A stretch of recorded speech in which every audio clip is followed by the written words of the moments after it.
ఉన్నాము.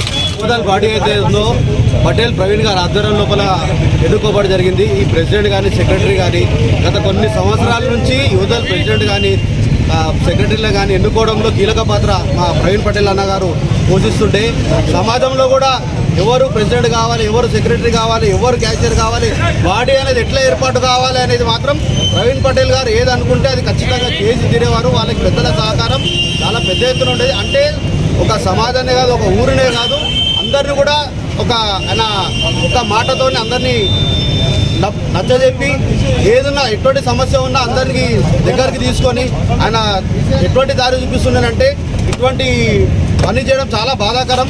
మేము ఆయన లేని లోటు ఇట్లా తీసుకోలేము. ఇట్లుంటే వాళ్ళు ఎట్లుంటారంటే నూట్లలో ఒకరు కోట్లలో ఒకరు ఉంటారు. ఇక ఇప్పుడు ఆల్రెడీ మా యువత లోపల జడ్డమిత్ గారు, ఆర్ సంతోష్ కుమార్ గారు, మళ్ళీ పటేల్ ప్రవీణ్ గారు మూల స్తంభాలుగా ఉండేవాళ్ళు. ముగ్గురు కూడా లేకపోవడం చాలా బాధాకరం. మాకు సమాజం కానీ యువతలు కానీ వాళ్ళ సేవలను ఎప్పుడు కూడా మేము గుర్తు చేసుకుంటూ ఉంటాము. వాళ్ళని ఎప్పటికీ కూడా మర్చిపోము. వాళ్ళ ఆశయాలను మేము సాధిస్తాము. ఇంకోటి ప్రవీణ్ పటేల్ గారు ఎంత మనోవేదన గురవుతారు, చాలా ధైర్యవంతుడైనా ఎంత మనోవేదన గురవుతారు ఇటువంటి నిర్ణయం తీసుకుని ఉంటారు. దానికి సంబంధించిన వాళ్ళు ఎవరైనా ఉంటే వారిని కఠినంగా శిక్షించాలని చెప్పేసి మా యువతల తరఫున అందరినీ మేము మనవి చేస్తున్నాను, డిమాండ్ చేస్తున్నాను. ఏదైతే ఉన్నారో అందరూ కూడా ఆయన స్నేహితులు ఎంత ఉన్నారో యువతలు కూడా అదే విధంగా సపోర్ట్ ఉంటుంది. ప్లీజ్ దయచేసి